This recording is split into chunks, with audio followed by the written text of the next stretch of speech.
Então, boa noite a todos. Eu vou estar fazendo a apresentação de 3 artigos postados pelo professor Richard Brereton na Journal of Chemometrics, no dia 14 de abril de 2021. Eu vou estar falando um pouco sobre eles, um pouco sobre o que está explicado no artigo, trazer alguns exemplos, para levantar uma discussão. Eu me chamo Matheus, eu sou aluno de mestrado da Universidade Federal do Espírito Santo, sou orientado pelo professor Dr. Paulo Roberto Filgueiras. Bom, os 3 artigos, então, um pouco sobre os 6 artigos. O primeiro, ele traz sobre tabelas de contingências, matrizes de confusão, classificadores e a qualidade de uma predição. O segundo artigo, ele traz modelos para se trabalhar dados multivariados, modelo de classificação. E o terceiro artigo traz uma introdução ao método Bayesiano, a estatística Bayesiana. Os artigos eles foram escritos para serem lidos de forma uma depois da outra. Os artigos subsequentes precisam dos artigos anteriores para serem melhores entendidos. Então eu vou começar pelo primeiro artigo, pelo segundo e pelo terceiro, porque é a forma como foi proposta para que fosse lida pelo próprio autor. Bom, o primeiro artigo, ele traz alguns conceitos de como que eu posso avaliar a capacidade preditiva de um modelo, nesse caso específico, classificatório. E a primeira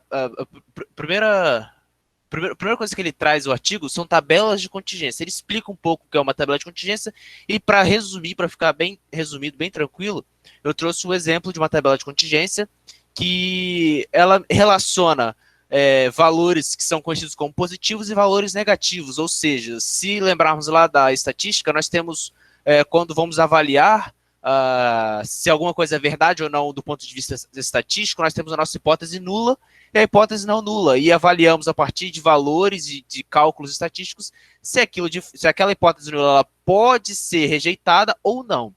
E a tabela de contingência traz essa ideia. Eu tenho nas minhas colunas os valores reais de negativos e positivos, e nas linhas os valores preditos de negativos e positivos. Observe que na diagonal principal dessa matriz, eu tenho os valores que de fato foram preditos de forma correta. Então nós temos os verdadeiros negativos e os verdadeiros positivos. E nos outros elementos nós temos os falsos positivos e os falsos negativos.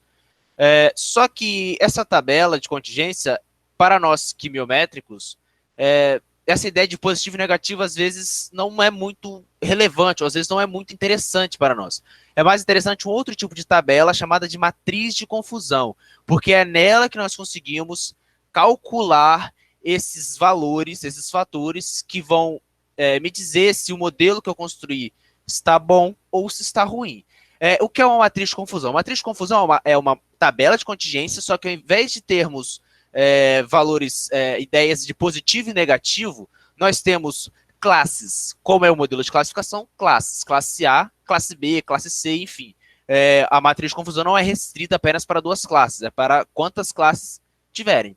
Eu trago esse exemplo bem simples, uma matriz 2x2, a mais simples que tem, e lembrando, toda matriz de confusão é quadrada, porque o número de colunas traz a quantidade de classes e o número de linhas também traz a mesma quantidade de classes, então ela é sempre quadrada. Então, nesse exemplo bem simples, eu tenho uma classe A e uma classe B. Novamente, as minhas colunas representam as amostras que pertencem à classe, nesse caso, na classe A, que de fato pertencem. Então, a gente tem essa soma, nós temos 130 amostras nesse caso. E aqui, na segunda coluna, nós temos da classe B. E as linhas representam as amostras que foram preditas pelo modelo como classe A e como classe B. Novamente, nós temos no primeiro elemento da primeira linha, primeira coluna, nesse caso, as amostras que foram corretamente classificadas como classe A, e no quarto elemento, ou melhor, no segundo elemento da segunda coluna, nós temos as amostras que foram classificadas corretamente na classe B. Em outras palavras, a minha diagonal principal representa as amostras classificadas corretamente. Como na matriz 2x2, eu também posso afirmar que a minha diagonal secundária representa as amostras que foram classificadas erroneamente, mas numa matriz 2x2, eu posso afirmar isso, mas nas matrizes maiores eu já não posso afirmar que a minha diagonal secundária contém as amostras que foram classificadas de forma errada. Bom, a partir então, sim, é interessante também observar o algoritmo que você está utilizando, porque nem sempre a coluna vai representar as amostras reais. Então é interessante observar bem o algoritmo que você está usando, porque pode ser que as linhas para esse algoritmo representem as amostras que pertencem de fato à classe que você está avaliando, ou as classes que você está avaliando, e a coluna, as predições que o seu modelo teve. Então, se for o caso, basta utilizar a transposta para fazer esses cálculos ao invés da matriz de fato. Bom, a primeira grandeza que eu trago que o artigo, na verdade, traz para avaliar a capacidade preditiva de um modelo é a taxa de classificação correta ou a porcentagem de classificação correta, é a mesma coisa, um é visto em valores de 0 a 1 e o outro é visto em porcentagem. Esse valor me diz a quantidade ou a porcentagem de amostras que foram classificadas corretamente. Então, nada mais é do que a soma da média diagonal principal dividido pelo número total de amostras. Que, para esse caso, de forma a exemplificar, eu obtenho 80,6% das minhas amostras foram classificadas corretamente. Mais uma grandeza interessante é a taxa de erro ou a taxa de classificação errônea, que nada mais é do que 1 menos essa grandeza anterior que a gente calculou, que é a taxa de classificação correta, que para esse exemplo é 19,4%. Uma outra grandeza interessante, e mais para frente nós vamos ver que a precisão ela é mais relevante do que a própria taxa de classificação correta, quando formos estudarmos a estatística bayesiana, ela é mais interessante avaliar por ela, e ela calcula, não olhando para as colunas, observe que aqui eu estou olhando os valores reais, as amostras que de fato pertencem àquela classe. Então eu olho para as colunas, e eu também posso fazer esse cálculo para cada classe separadamente. Aqui eu fiz para um total, só que eu posso fazer por essa classe também. Observe que aqui eu tenho 130 classes pertencentes à amostra A. 117, de fato, foram classificadas como amostra A. Então, 117 sobre 130, eu tenho minha taxa de classificação correta para a classe A. E o mesmo eu posso fazer para a classe B. Mas observe, eu estou sempre pegando as colunas. Claro, adotamos que as colunas vão representar as amostras reais, que pertencem, de fato, à classe. Novamente, se não for o caso, basta utilizar a transposta da matriz que o seu algoritmo descreve.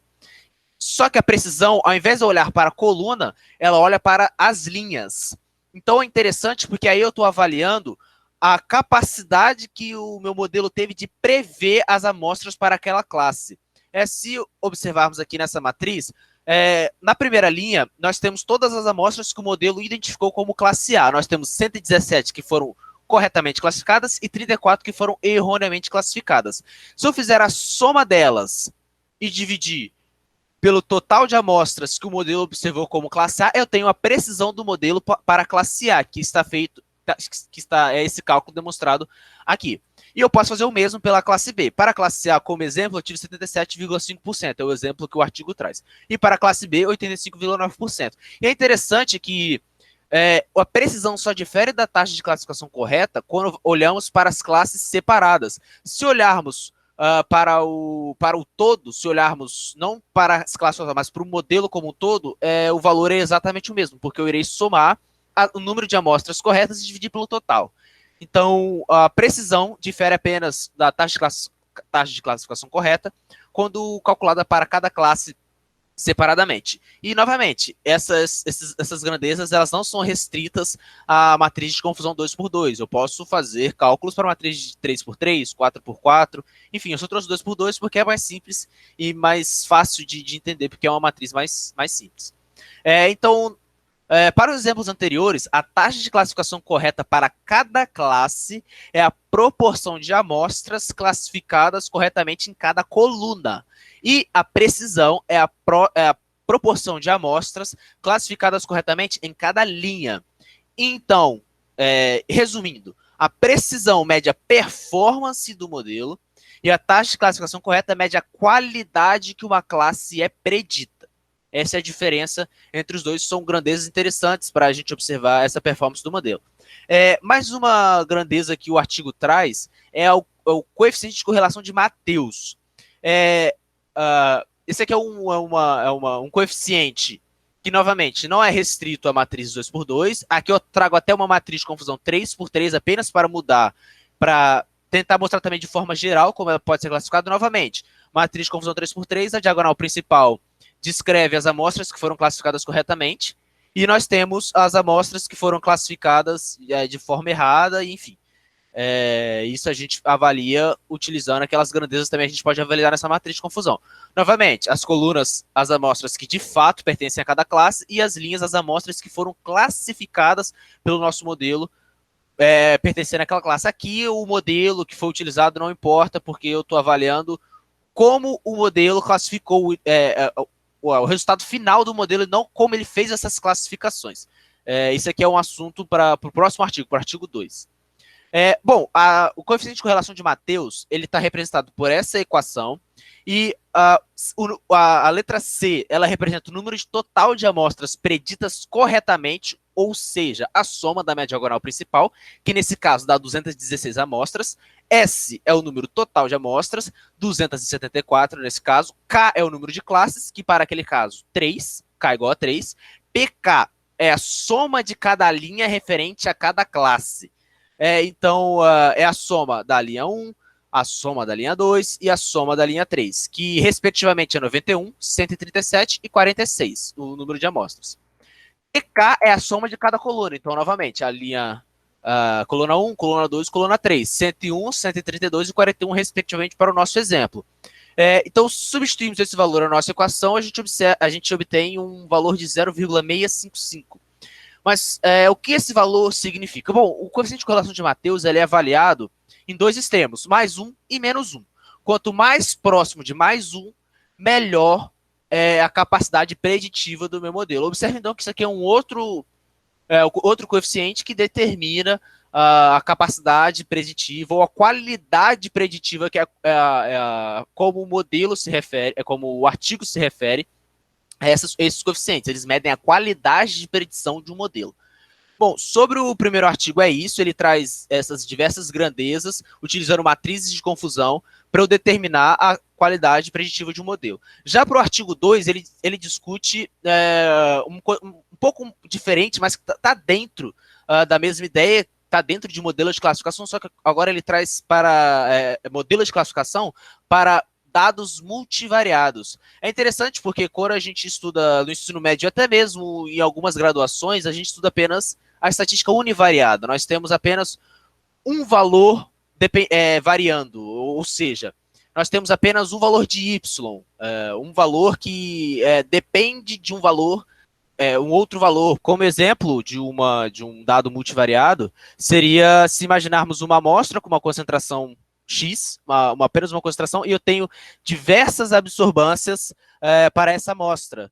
Então, nós temos vários sinais, 2 ou mais, ou duas absorbâncias diferentes, eu quero estudar esse sistema, e, por exemplo, se eu tiver uma amostra teste, eu quero classificá-la como sendo uma classe A, uma classe B, dado essas absorbâncias que eu medi, e é exatamente dessa ideia que o artigo traz esse exemplo. Ele tem duas classes, a azul e a vermelha, A e B, sendo que cada uma contém 40 amostras, e essas 40 amostras estão devidamente classificadas. Eu conheço as classes de cada um, então eu tenho 40 amostras da classe A e 40 da classe B, classe azul e classe vermelha. Cada amostra tem dois sinais medidos, como, por exemplo, absorbâncias, duas absorbâncias diferentes para uma mesma concentração, e eu tenho uma amostra teste, que eu medi esses sinais e eu quero classificá-la. E aí que vem, como que eu posso fazer isso? Então, a primeira proposta que ele dá para classificar é utilizar o modelo QDA, Quadratic Discriminant Analysis. É utilizado com uma classificação one class. Bom, para eu começar, então, utilizando o modelo, se meus dados fossem univariados, basta calcular o erro padrão, que eu vou entender mais ou menos como essa amostra teste está no meu campo de dados que eu medi, e eu consigo classificar. Tá? O erro padrão ele é menor para a classe B, por exemplo, então ele está na classe B, ou então para a classe A, e aí eu classificaria. Só que aqui eu tenho duas medições, dois valores medidos diferentes, x1 e x2. Então, eu não posso usar mais o erro padrão. Eu uso a distância de Mahalanobis, que é definida por essa equação, sendo que d ao quadrado, dia ao quadrado, é a distância de Mahalanobis para a minha amostra teste. O I representa uma amostra qualquer e o A, o subscrito A, representa a distância geral ou a distância média da classe A. Eu posso fazer isso, eu faço isso para as duas classes. Então eu teria a D e B também, D e B ao quadrado. XI representa as medições de uma amostra qualquer no vetor linha 1, 2. Por que 1, 2? Porque eu tenho duas medições. E lembrando, na minha matriz de dados, as linhas representam as amostras, por isso também é um vetor linha. XA barra, que é o XA médio, é o centro da classe, nada mais é do que a média de todas as respostas no conjunto de treinamento. Nesse caso, eu tenho dois valores, eu tenho x1 e x2, então eu tenho a média de x1 dos valores de x1 para a classe A e a média dos valores de x2 para a classe A. Aí eu acho um ponto no plano cartesiano contendo x1 e x2. Eu faço isso para a classe B também, para poder calcular a distância de Mahalanobis. E CA é a matriz de variância-covariância da classe A. Observe que aqui na equação é o inverso dessa matriz. Essas distâncias que eu calcular, eu posso transformar, eu posso convertê-la numa distribuição, numa probabilidade. Eu posso utilizar a distribuição Q quadrado ou a de Rho 32. No artigo ele traz, ele utiliza a distribuição Q quadrado. Nessa figura aqui a gente observa basicamente o que eu estava descrevendo aqui. Eu tenho as minhas amostras vermelhas, ou seja, da classe B, com os seus determinados valores x1 e x2, e eu tenho as amostras em azul da classe A com seus valores x1 e x2, e em preto eu tenho a minha amostra teste, e eu quero classificá-la como sendo classe A ou classe B. Bom, então, transformando os valores que eu calculo para uma distribuição Q quadrado, porque a partir daí eu posso calcular a área debaixo da curva, e aí, utilizando uma estatística P, eu posso determinar, dado um valor, um grau de confiança X, no caso, de forma geral, é utilizado 95%, eu posso dizer que essa amostra, dado o valor P-valor, ela não pertence à classe A, ou pertence à classe A, enfim. Então, para exemplificar, eu tenho o cálculo, então o centro da classe A, que é a média de todos os valores, x1 e x2, é dado por 2,973 e 1,521. Isso nada mais é do que o ponto médio no plano cartesiano. E a matriz de variância e covariância para essa classe é descrita aqui. Para a classe B, eu faço a mesma coisa. Calculo a média e a matriz de variância e covariância. Então, se eu calcular a distância de Mahalanobis para a classe A, eu obtenho 8,762. E para a classe B, 1,768. Bom, como a distância da classe B já é menor, você já pode começar a desconfiar que a amostra pode pertencer à classe B. Mas é interessante transformarmos essa distância, esse valor, para uma distribuição Q quadrado, porque aí nós podemos calcular o p-valor e podemos dizer com uma certeza no nível de confiança, claro, em geral 95%, que aquela amostra pertence ou não pertence a uma determinada classe. Então, se eu calcular a área debaixo da curva para a classe A, referente à distância calculada de Mahalanobis, eu obtenho 0,013. E para a classe B, 0,413. Isso significa que o p-valor para a classe A é 0,013 e o p-valor para a classe B é 0,413. Então, concluímos que é improvável que a amostra teste pertença à classe A, visto que o p-valor é menor que o nível de confiança de 95%, que é o nível adotado de forma genérica. Porque esse p-valor é menor que 0,05%, ou menor que 0,05 ou 5%. Nesse caso é 1,3%, já para a classe B é 41,3%. Dado o p-valor da classe B, sugere também que a cada 5 amostras, 2 pertenceriam à classe B se essas amostras subsequentes tivessem o mesmo comportamento que essa amostra teste avaliada nesse momento. A figura 2, ela traz de forma gráfica o que foi discutido.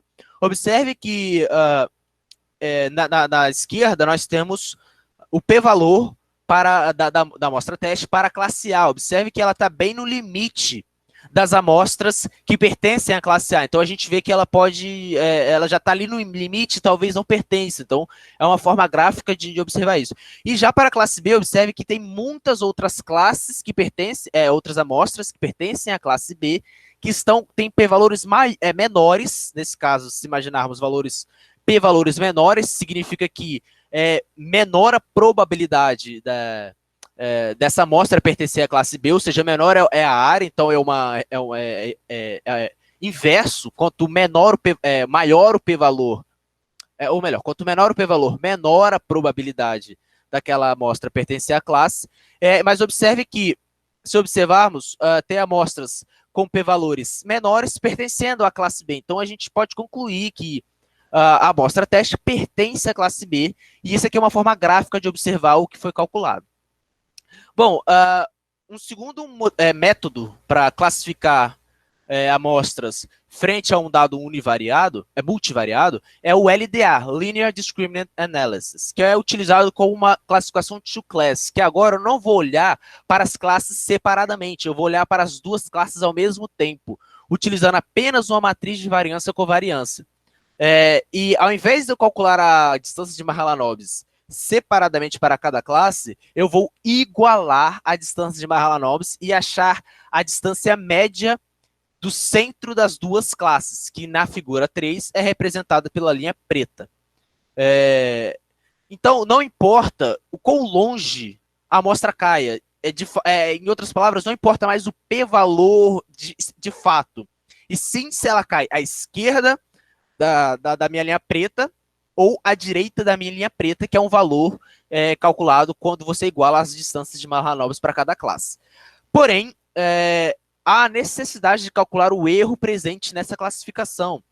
É um erro análogo ao tipo 1 e tipo 2, que é o erro de a taxa de falsos positivos e taxa de falsos negativos. É interessante calcular, eu calculo basicamente utilizando as amostras de calibração, que nesse caso são 80 amostras de calibração, 40 para cada classe. Então, eu utilizo a qualidade, esse erro é calculado de acordo com a qualidade de predição da amostra de treino. Eu também posso utilizar a matriz de confusão para os dois modelos. Eu posso utilizar a matriz de confusão para, novamente, determinar a precisão do modelo, o CCR do modelo, calcular, talvez, se for necessário, ou o coeficiente de correlação de Mateus, calcular a taxa de erro, enfim. Eu posso aplicar a matriz de confusão utilizando essa figura aqui, por exemplo. Se eu contar quantas amostras estão à esquerda da minha linha preta, que de fato pertencem à classe vermelha ou à classe B, então eu boto como classificadas corretamente. As amostras que caíram à direita, que teoricamente que o modelo identificaria pertencendo à classe A ou azul, seriam as amostras classificadas erroneamente. E aí eu posso calcular em cima disso a minha precisão. E o mesmo é análogo à minha classe em azul, eu posso fazer a mesma... tem a mesma ideia por trás. Então, novamente, o LDA, ele não importa mais com o valor, a distância que a amostra está das minhas classes, e sim se ela cai à esquerda da minha linha preta, que representa a igualdade das distâncias de Mahalanobis, ou à direita da minha linha preta, que representa a igualdade das distâncias de Mahalanobis. E aí eu consigo classificar como classe A ou classe B. E a partir disso eu posso calcular o erro, e a matriz de confusão eu utilizo para avaliar a qualidade do modelo. Bom, para o artigo 2 é basicamente isso, ele traz esses dois modelos como proposta para classificar dados multivariados. Claro que não para por aí, existem vários outros modelos com várias outras perspectivas diferentes que podem, para um conjunto de dados, talvez sejam melhores, mas isso aqui é apenas uma introdução à estatística multivariada. Já para o terceiro artigo, ele traz uma ideia interessante, que a estatística bayesiana, o método bayesiano, que não é muito utilizado pelos quimiométricos, não pela estatística em si, pelos cálculos em si, mas mais pelo algoritmo. O professor Richard, ele destaca isso, é mais o algoritmo e não a ideia por trás.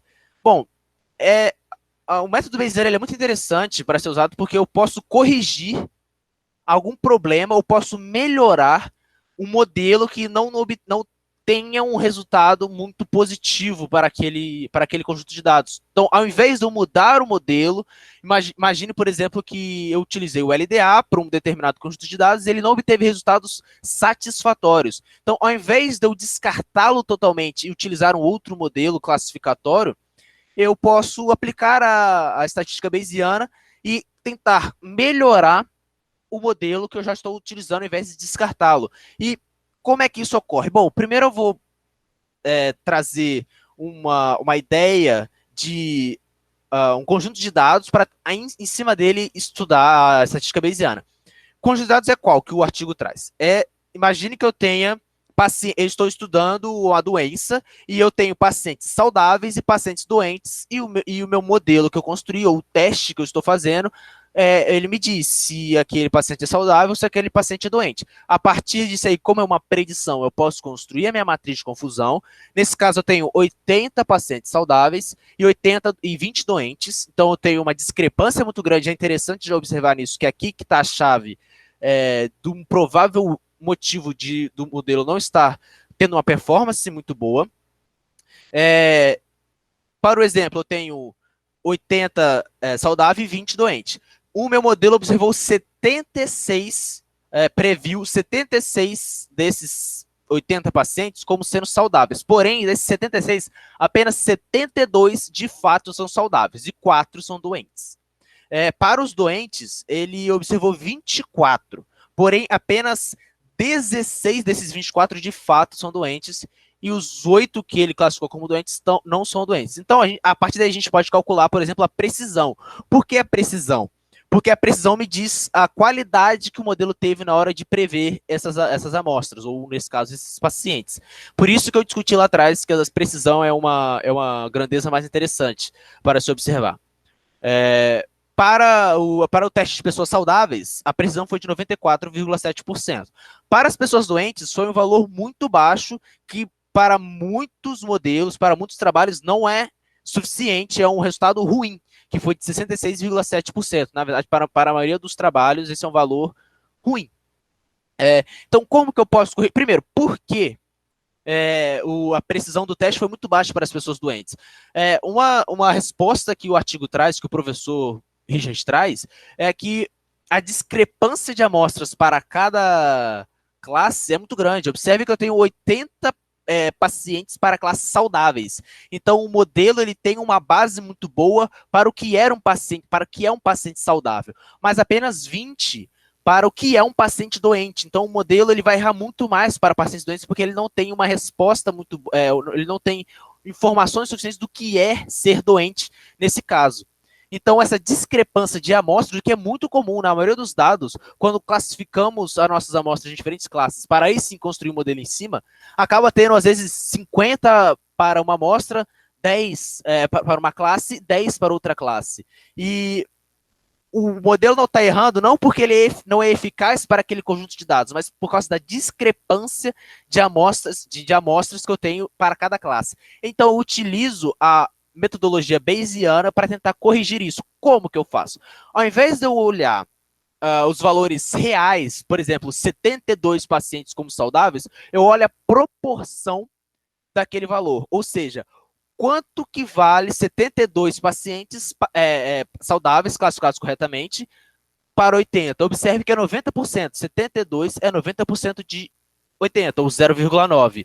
Então, observe que eu não vou mais olhar para os pacientes, para os valores, para os números naturais dos pacientes, e sim a razão entre os pacientes saudáveis, classificados corretamente saudáveis, com o total de pacientes que de fato são saudáveis. Nesse caso, 90% foi classificado corretamente como saudáveis. 10% foram classificados que pertencem aos saudáveis foram classificados como doentes. 20% que foi classificado como saudável, na verdade, são doentes, e 80% dos doentes foram classificados corretamente. Essa é a ideia por trás. E a partir daí eu posso calcular uma nova precisão. Observe que agora é a soma da minha linha, que vai dar 1,1. Eu vou dividir 0,9 por 1,1. E eu obtenho 81,8%. A precisão diminuiu. Porém, a precisão para os doentes, que nesse caso é 0,8 dividido por 0,9, ele aumentou para 88,9%. Então, basta eu mudar a forma como eu olho o meu conjunto de dados, eu já melhoro o modelo. Então, eu não preciso descartá-lo totalmente.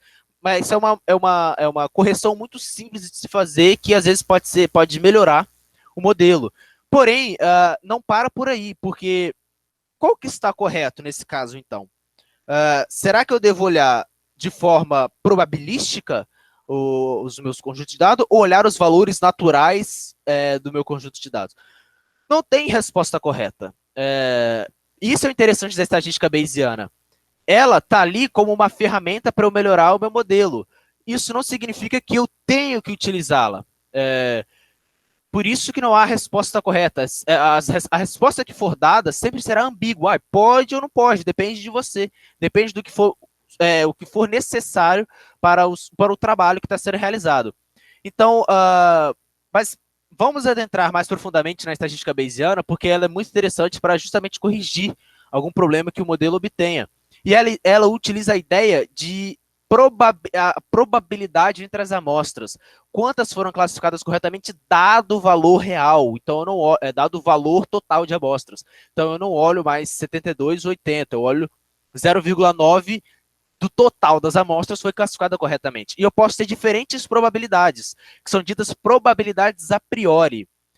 Observe que para o exemplo que eu dei nessa tabela, na tabela 5, 80% dos pacientes que eu estou avaliando são saudáveis e apenas 20 são doentes. Então, eu tenho uma probabilidade entre si de 0,8 para saudáveis e 0,2 para doentes. Aqui nessa tabela, A representa saudáveis e B representa doentes.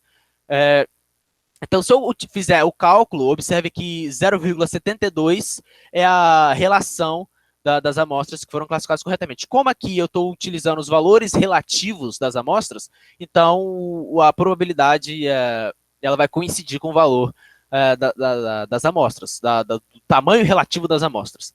Porém, e aqui eu tenho a precisão calculada, porém eu posso olhar de forma diferente. Eu posso olhar como eu olhei anteriormente. Eu não sei se os pacientes que estão chegando para fazer o teste, eu não sei se ele é doente ou saudável. Ele pode ser doente ou pode ser saudável. Eu tenho duas possibilidades. Então, eu tenho 50% dele ser saudável e 50% dele ser doente. E a partir daí, então, eu tenho a minha probabilidade a priori de 0,5 para saudáveis e 0,5 para doentes. E aí que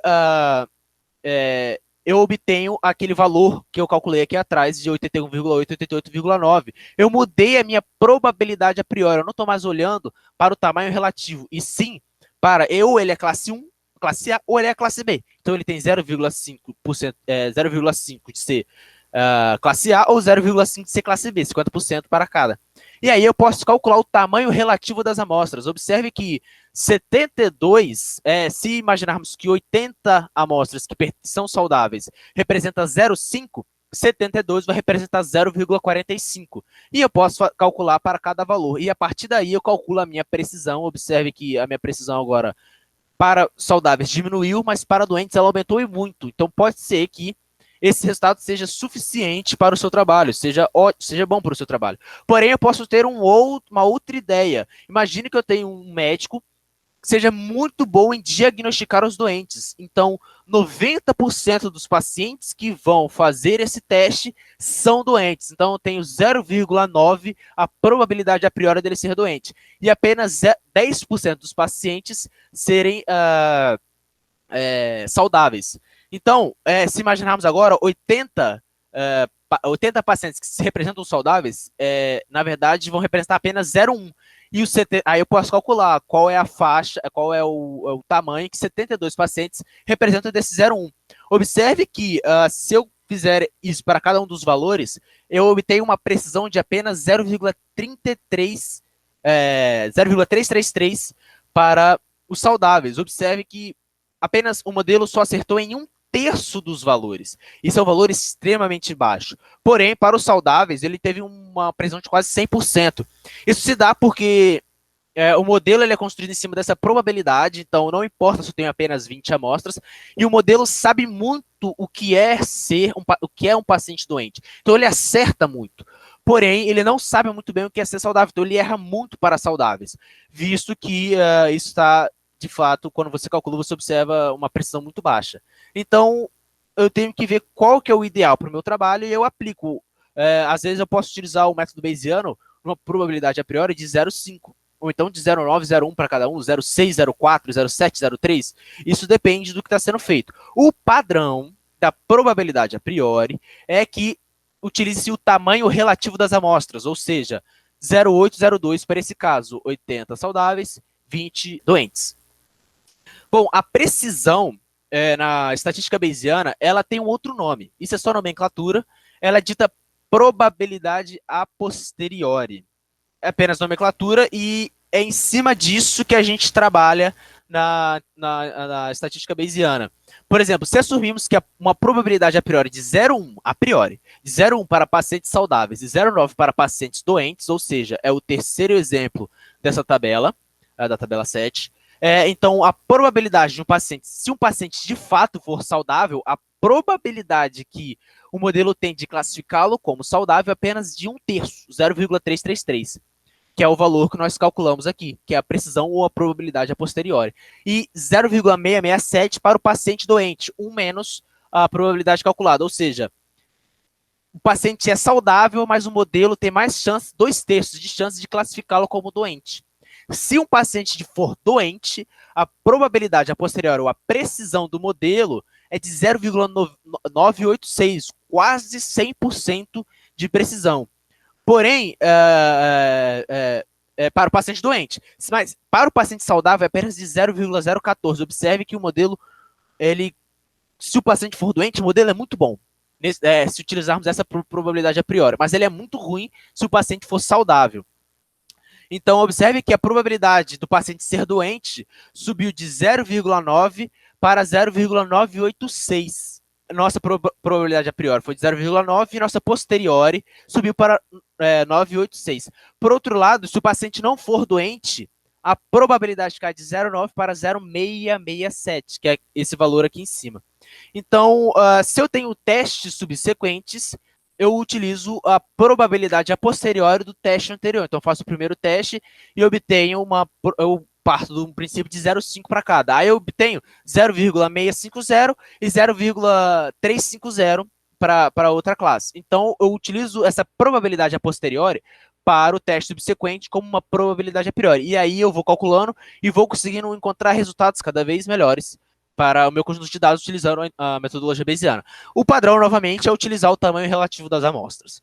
Bom, só que tudo que a gente fez o cálculo não é utilizando o teorema de Bayes. A gente utilizou a matriz de confusão. Veja como a matriz de confusão é muito potente. Eu não preciso utilizar a minha equação de Bayes para calcular tudo que ele descreve. Porém, o artigo também traz utilizando a teorema de Bayes, que é utilizando essa seguinte equação. A probabilidade de A dado B é igual à probabilidade de A vezes a probabilidade de B dado A dividido pela probabilidade de B. Mas o que significa cada coisa? A probabilidade de A dado B refere-se à probabilidade a posteriori, ou a precisão, de ser um membro de uma classe específica. A probabilidade de A refere-se à probabilidade a priori de ser um membro de uma classe específica. Nesse caso aqui, o A e B está trocado nessa tabela, se utilizarmos a terceira coluna, né, a terceira ideia por trás de 0,9 e 0,1. Nesse caso, A refere-se aos pacientes doentes, que tem uma probabilidade a priori de 0,9. Probabilidade de B dado A refere-se à probabilidade de ser corretamente atribuído a uma determinada classe. Nesse caso, 0,72 dividido por 0,9, que dá 0,8. E a probabilidade em B refere-se à probabilidade de ser atribuída a uma classe. Nesse caso, B está representando os saudáveis, que é 0,73. Se eu fizer esse cálculo, observe que eu encontrei a probabilidade a posteriori dos doentes, que é justamente esse valor aqui, ou a precisão do meu modelo para os doentes, para os pacientes doentes. Se eu fizer o cálculo invertendo, probabilidade de B dado A, ou de saudáveis dados doentes, é a probabilidade dos doentes vezes a probabilidade dos doentes dados os saudáveis, dividido pela probabilidade dos doentes. Eu vou obter 0,333 se utilizarmos 0,9 e 0,1 como probabilidades a priori. Então, observe que isso aqui é uma mesma forma de calcular a mesma coisa, só que utilizando agora o teorema de Bayes. O artigo também traz uma terceira forma de se calcular a probabilidade a posteriori utilizando a ideia de conjuntos, interseções, uniões, só que, enfim, é a mesma coisa, ele vai calcular a mesma coisa e quem se interessar, procura o artigo, se aprofunde, que é uma leitura muito interessante. Por último, eu também posso calcular a probabilidade a posteriori utilizando a prevalência e o erro do tipo 1 e tipo 2. Se retornarmos à tabela 5, que é essa tabela aqui, ó, e eu tenho os valores naturais, os valores de fato da quantidade de pacientes para cada classe, da minha matriz de confusão que utiliza os valores naturais. Eu posso calcular a taxa de erro do tipo. A taxa de erro do tipo 1 e tipo 2. Taxa de erro do tipo 1 nada mais é do que a taxa de falsos positivos, ou seja, aquelas amostras que o modelo viu como sendo a classe de saudáveis, por exemplo, mas que na verdade pertencem à classe dos doentes. E o erro do tipo 2 é a taxa de falsos negativos, que são aquelas amostras que o modelo viu como sendo doente, mas que na verdade são saudáveis. Se fizermos esse cálculo, eu obtenho 0,1 para erro do tipo 1 e 0,2 para erro do tipo 2. Se então retornarmos à tabela 7, que é essa tabela, e utilizarmos o exemplo em que eu tenho probabilidades a priori igual a 0,5, eu posso calcular a prevalência, que é dado por P+, onde T maiúsculo é a minha probabilidade a priori, alfa, o meu erro a taxa do erro do tipo 1 e beta, a taxa do erro do tipo 2. Calculando, eu obtenho uma prevalência de 0,45. E a partir da equação aqui embaixo, eu posso calcular a minha probabilidade a posteriori, onde beta é a taxa de erro do tipo 2, T maiúsculo a probabilidade a priori e P mais a prevalência. E eu obtenho 0,889, que é a precisão ou a probabilidade a posteriori para a classe dos doentes. Se eu utilizar alfa no lugar de beta, eu obtenho 0,88818, que é a precisão ou a probabilidade a posteriori para as amostras saudáveis ou pertencendo à classe A. Então, é basicamente isso que os três artigos, o terceiro artigo discute. É uma leitura muito interessante. Obrigado pela atenção.